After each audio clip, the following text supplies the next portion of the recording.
राजधानी नया रायपुर के सेक्टर 28 स्थित मिनी मार्केट में भीषण आग लगने से इलाके में अफरा तफरी मच गई।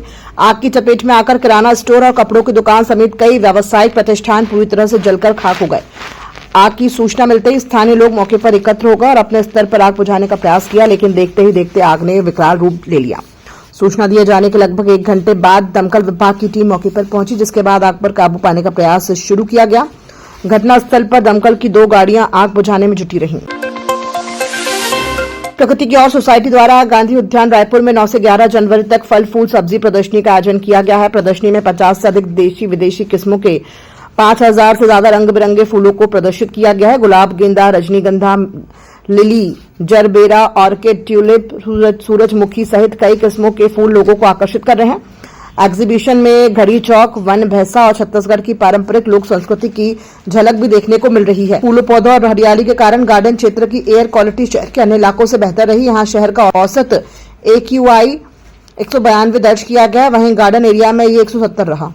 जैसा कि आप देख रहे हैं 9, 10, 11 जनवरी छत्तीसगढ़ का सबसे बड़ा फ्लावर शो यहाँ पर प्रदर्शित है और आज के दिन हमारी नाबार्ड के साथ जो सहभागिता होकर एक सेमिनार आयोजित हो रहा है, जिसमें कुछ छत्तीसगढ़ के किसान आए हुए हैं, FPO आए हुए हैं, SSG आए हुए हैं और उन्हें विभिन्न योजनाओं के बारे में बताया जा रहा है कि किस तरह से आप खेती को आप बिजनेस मॉडल के रूप में बना सकते हैं। उसके लिए नाबार्ड क्या आपकी मदद करेगी, कैसे आपका फाइनेंस होगा, कैसे ग्रांट मिलेगी, कैसे आपकी मार्केटिंग होगी। इस तरह से विस्तार से पूरे दिन का सेमिनार है, जिससे बहुत दूर दूर से किसान आए हुए हैं।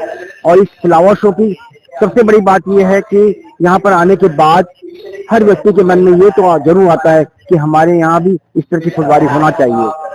पब्लिक रिस्पॉन्स क्या मिल रहा है? बहुत अच्छा मिल रहा है। आपने कल देखा होगा यहाँ पर रायपुर वासियों की भीड़ उमड़ पड़ी, पार्किंग में दिक्कत हो गई, जगह नहीं थी गाड़ी रखने की, तो ये हमारी बड़ी सफलता है। ये गांधी उद्यान में जो ये लगा है फ्लावर का और सब्जियों का, जो हर प्रकार के छत्तीसगढ़ में जितनी सब्जियां उगती है वो खेती किसानी वालों के, वो मैं देखने आई और मुझे बहुत ही अच्छा लगा। वैरायटी के यहाँ फल दिखे और सब्जियां दिखे और फूल भी।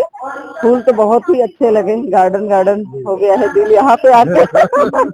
बेनिफिट ये है कि स्वास्थ्य के लिए जो ऑर्गेनिक सब्जियां है वो बहुत लाभदायक है और जो फ्लावर है जो बच्चों को भी शिक्षा देने के लिए बहुत अच्छा है। बच्चे भी सीख रहे हैं, बहुत सारे स्कूल के बच्चे आए हैं जो हर प्रकार के फ्लावर देख के खुश हो जा रहे हैं और बहुत ही अच्छा लगा यहाँ पे आके। मैं निर्भय धारीवाल, सचिव प्रकृति की ओर सोसाइटी से। देखिए, ये प्रदर्शनी का 16वां वर्ष है। हम लोग सिर्फ एक प्रकृति की ओर सिर्फ नाम नहीं है, इस संस्था का काम भी उसी ओर है। हम चाहते हैं कि जो रायपुर के रहवासी हैं वो प्रकृति से बराबर जुड़े रहें और फूल एक बहुत बड़ा माध्यम है जिसमें लोग अपने घरों में सजाकर उसका लुत्फ उठाना पसंद करते हैं। तो एक रुझान इनका हरदम बना रहे, जो कि आज की हमारी आवश्यकता भी बन गई है। जी, जो आप हमारे पीछे देख रहे हैं, ये लगभग यहाँ पर 5500 पौधे रखे गए हैं, जिसमें 12 से 13 प्रकार के फूलों की हमने सजावट की है, जो लगभग हमने 1-1.5 महीने की तैयारी में पूरी रेडी की है यहाँ पर। इसमें हमारे ग्रहों के भी जो पौधे हैं वो भी साथ में सम्मिलित करके प्रदर्शित किया गया है। कुछ पौधे हमें जिंदल से भी प्राप्त हुए हैं, जो हमारा हर साल साथ देते आए हैं। इस वर्ष उनकी कमी जरूर थी, लेकिन हमने उसको पूरा करने की चेष्टा की है, जहाँ हमने अलग अलग किस्मों के फूलों को तैयार करके यहाँ प्रदर्शित किया है। हाँ, फूल बहुत सारे हैं। कुछ वहाँ पे कट फ्लावर्स जो है वो उस तरफ लगे हुए हैं। कट फ्लावर से बहुत अच्छा जैसे फ्लावर पॉट डेकोरेशन होता है वो हो रहा है। फिर रियल फ्लावर्स और रियल प्लांट्स के भी प्रदर्शनी लगी हुई है, जहाँ पे आप खरीद भी सकते हो। इसके साथ वहाँ पे सामने जो लगा है, वहाँ पे जो शेड है, वहाँ पे गार्डनिंग से रिलेटेड जो है वो सारे इक्विपमेंट्स मिल रहे हैं। और राजधानी रायपुर में मुख्यमंत्री उत्कृष्टता पुरस्कार 2025-26 कार्यक्रम का भव्य आयोजन किया गया। इस अवसर पर मुख्यमंत्री विष्णुदेव साय ने ई-गवर्नेंस, डिजिटल मॉनिटरिंग और AI आधारित नवाचारों में उत्कृष्ट कार्य करने वाले जिलों और विभागों को सम्मानित किया। मुख्यमंत्री साय ने कहा कि उत्कृष्ट कार्य करने वाले अधिकारियों को सम्मान मिलने से नवाचार और सुशासन की संस्कृति को मजबूती मिलेगी। उन्होंने जल्द ही मुख्यमंत्री हेल्पलाइन शुरू करने की घोषणा भी की। इस वर्ष कुल 10 पुरस्कार वितरित दिए गए, जिनमें 5 जिला श्रेणी और 5 विभागीय श्रेणी शामिल है। जिला श्रेणी में दंतेवाड़ा, जशपुर, गरियाबंद, मोहला मानपुर, अंबागढ़, चौकी और नारायणपुर को सम्मानित किया गया। वहीं विभागीय श्रेणी में शिक्षा, वाणिज्य और उद्योग वाणिज्य कर, वन एवं जलवायु परिवर्तन और पंचायत एवं ग्रामीण विकास विभाग को मुख्यमंत्री उत्कृष्टता पुरस्कार प्रदान किया गया। 2 दिवसीय आईएएस कॉन्क्लेव का आयोजन हुआ है और आज मुख्यमंत्री उत्कृष्टता वितरण समारोह का भी आयोजन हुआ, जिसमें हमारे जो विभाग विभिन्न क्षेत्रों में उत्कृष्ट कार्य किए हैं और नवाचार किए हैं, ऐसे विभाग और जिलों को भी पुरस्कृत किए हैं और उनको बहुत बहुत बधाई और शुभकामनाएं हैं। और निश्चित रूप से उनके उत्कृष्ट कार्य और जो नवाचार हैं वो अन्य विभागों के लिए भी और अन्य जिलों के भी प्रेरणा देने वाले होंगे। और निश्चित रूप से इससे छत्तीसगढ़ को लाभ होगा और हम लोग अपनी सरकार में गुड गवर्नेंस विभाग का भी गठन किए हैं, जिसका उद्देश्य है कि सरकार में पारदर्शिता लाना और सब कामों को समयबद्ध करना। मुख्यमंत्री विष्णुदेव साय राजधानी रायपुर के एक निजी रिजॉर्ट में आयोजित इंडिया इंटरनेशनल राइस समिट में शामिल हुए। इस दौरान उन्होंने चावल निर्यातकों और किसानों को बड़ी सौगात देते हुए मंडी शुल्क में छूट की अवधि 1 वर्ष बढ़ाने की घोषणा की। सीएम साय ने समिट में कृषि एवं प्रसंस्कृत खाद्य उत्पाद निर्यात विकास प्राधिकरण के क्षेत्रीय कार्यालय का भी शुभारंभ किया। उन्होंने कहा कि वर्तमान समय में ऑर्गेनिक उत्पादों की मांग तेजी से बढ़ रही है और दंतेवाड़ा में हो रही ऑर्गेनिक चावल की खेती को और प्रोत्साहित किए जाने की जरूरत है। मुख्यमंत्री ने कहा कि सरकार किसानों और निर्यातकों को बढ़ावा देने के लिए लगातार नीतिगत फैसले ले रही है, जिससे राज्य के कृषि उत्पादों को अंतर्राष्ट्रीय बाजार मिल सके। नमस्कार। ये रोल है सबका, राइस समिट में अपने शामिल हुए। यहाँ पर बड़ा सौभाग्य का विषय है कि रायपुर में इंटरनेशनल इंडिया राइस का 2 दिवसीय समिट आयोजित हुआ है।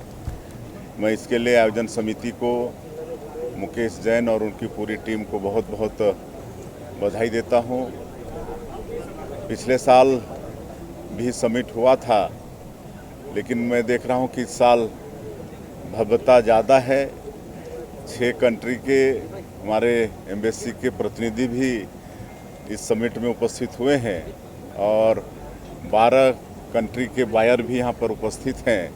और निश्चित रूप से राइस के एक्सपोर्ट में ये समिट एक मील का पत्थर साबित होगा और विदेशी मेहमानों का हम छत्तीसगढ़ में स्वागत करते हैं।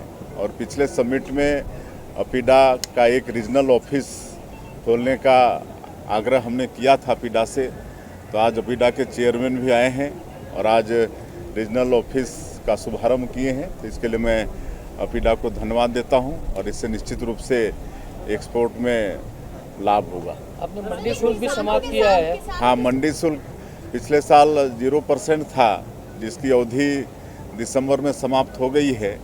फिर एक्सपोर्टरों की तरफ से निवेदन था तो 1 साल के लिए फिर मंडी शुल्क 0% कर दी। शहर एवं ग्रामीण जिला कांग्रेस कमेटी रायपुर द्वारा मनरेगा बचाओ संग्राम अभियान के तहत कांग्रेस भवन में पत्रकार वार्ता आयोजित की गई। प्रेस कॉन्फ्रेंस को पूर्व मंत्री ताम्रध्वज साहू ने संबोधित किया। ताम्रध्वज साहू ने केंद्र सरकार पर मनरेगा को कमजोर करने का आरोप लगाते हुए कहा कि बजट में कटौती और मजदूरी भुगतान में हो रही देरी मजदूरों के अधिकारों पर सीधा हमला है।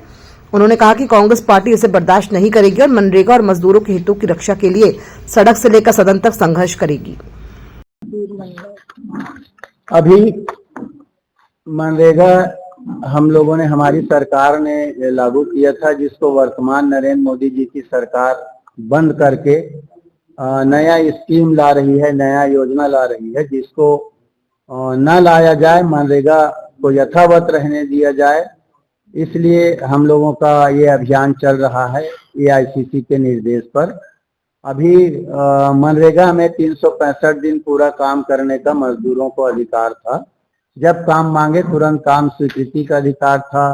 उनको काम नहीं है तो उनको वेजेस मजदूरी देने का उनको अधिकार था। वो सारी चीज को बंद करके एक नया नाम लगा दिए हैं VBG राम जी नाम से, और भगवान राम के नाम का दुरुपयोग फिर कर रहे हैं, झूठ बोल रहे हैं, जबकि इसमें हिंदी में उसका फुल फॉर्म होता है, उसमें भगवान राम का कहीं पर नाम नहीं आता। उसका विकसित भारत गारंटी फॉर रोजगार और आजीविका मिशन, ये उसका हिंदी का नाम है। उसमें भगवान राम का कहीं नाम नहीं है। तो कुल मिला के उद्देश्य ये है कि ये जो स्कीम ला रहे हैं उसको बंद करें, मनरेगा को चालू रहने दें, क्योंकि इसमें मजदूरों का नुकसान होगा। अपने हिसाब से ये जो चालू कर रहे थे, जब चाहे स्वीकृत करें, काम करें, वो बंद हो जाएगा। मजदूरों का बहुत भारी नुकसान इससे होने वाला है। इसमें बड़े ठेकेदारों को काम मिलेगा। नरेंद्र मोदी की सरकार जिस क्षेत्र में चाहेगी वहां काम करेंगे। गांव वालों की मांग पर, गांव वालों की मर्जी से गांव में कोई काम नहीं हो पाएगा, और सरकार भी काम नहीं कर पाएगी, क्योंकि पहले केंद्र सरकार 100% राशि देती थी, अब उनका राशि हो गया है 60-40। तो राज्य सरकारों की स्थिति वैसे ही खराब है, तो वो 40% राशि कहाँ से दे पाएंगे। इसलिए वर्तमान कानून के तहत, योजना के तहत कोई काम मजदूरों के हित में नहीं हो पाएगा। इसलिए हमारा मांग है कि मनरेगा को यथावत रखा जाए।